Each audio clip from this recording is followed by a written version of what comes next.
Hey, welcome back to Mountain Tire Restoration, everybody. My name is Chris. Next to me here is my 1966 Triumph Spitfire. Behind you off screen is my 1964 Triumph TR4. If you watched my last video, you know that I'm going to be moving to the United Kingdom for several years. And in the interest of not coming back to little piles of rust, I'm going to try to put the two cars in layup, a little anti-mold and mildew spray on the interior, and a bunch of anti-rust spray on both cars, just to try to mitigate some degradation over the years. So it's not the best environment down here in the basement of a barn, non-climate controlled, but it is what it is, and I'll do what I can do. So thanks for watching. Let's get it sorted.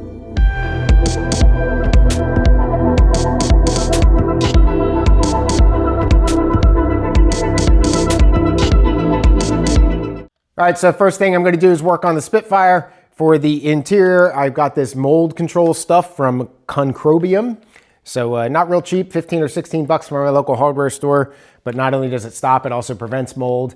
And from what I could read on carpet, it lasts a little bit longer because it kind of soaks in, and on vinyl, you might get a couple months out of it. So hopefully it'll be enough, again, just to try to help what I can. I don't expect it to be perfect. And when I come back, I'm kind of afraid what I'm going to find, but we'll see. For the rust stuff and the prevention of rust, this is a PB Blaster line. There's Surface Shield. This stuff is probably going to work pretty well. I'm sure I could have used that fluid film that I used on the Spitfire just to kind of get in the nooks and crannies here.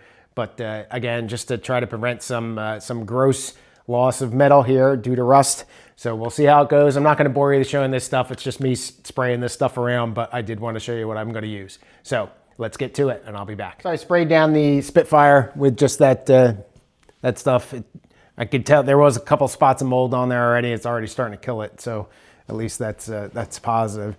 Now you can see this nice big rust here where I replaced the battery tray. It's just surface rust, but I'm going to go ahead and hit that with that stuff.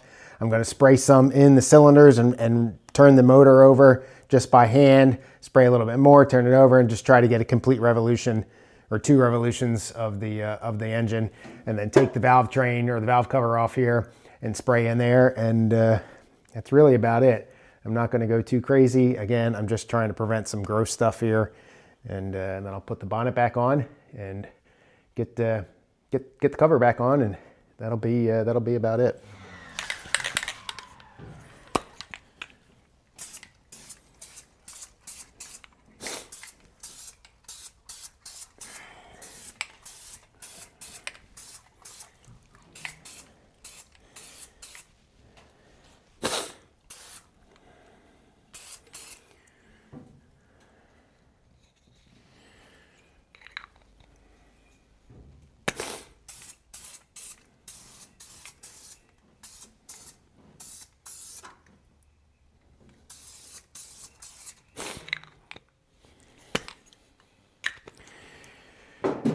So I do have some concern for when I come back, what this is going to look like as far as getting it cleaned up and ready for paint.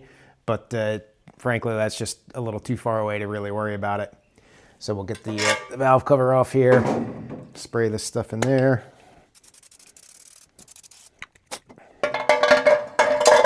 And I'm going to get a little piece of tape to cover that hole. All right, so I got the plugs out. I'm just going to go ahead and spray this stuff inside, like I mentioned. Rotate the motor. Now, one thing is this does not have a nozzle like my other stuff does, so I'm going to go grab my other stuff so I have a nozzle, because that'll shoot down into the cylinder a little bit better. And again, all I'm doing here, this fluid film is probably the same stuff. A little shot. Get the ratchet. All right, get the spark plugs back in.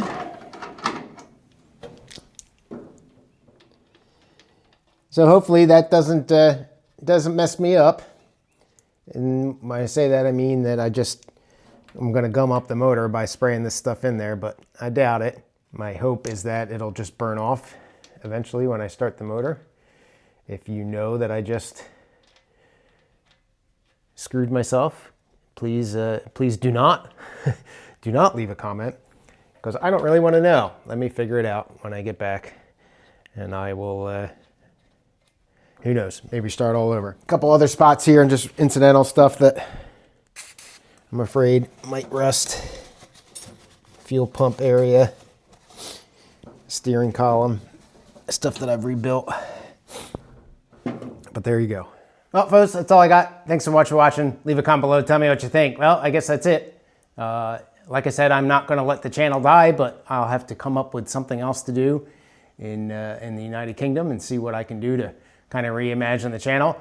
Again, if you are over there and you want to reach out, please email me at roundtailrestoration66@gmail.com. And depending on what's going on and getting car clubs and all that kind of good stuff, maybe one of these days we can go out and share a pint. So again, that's all I got. Thanks for watching. Have a good rest of your day.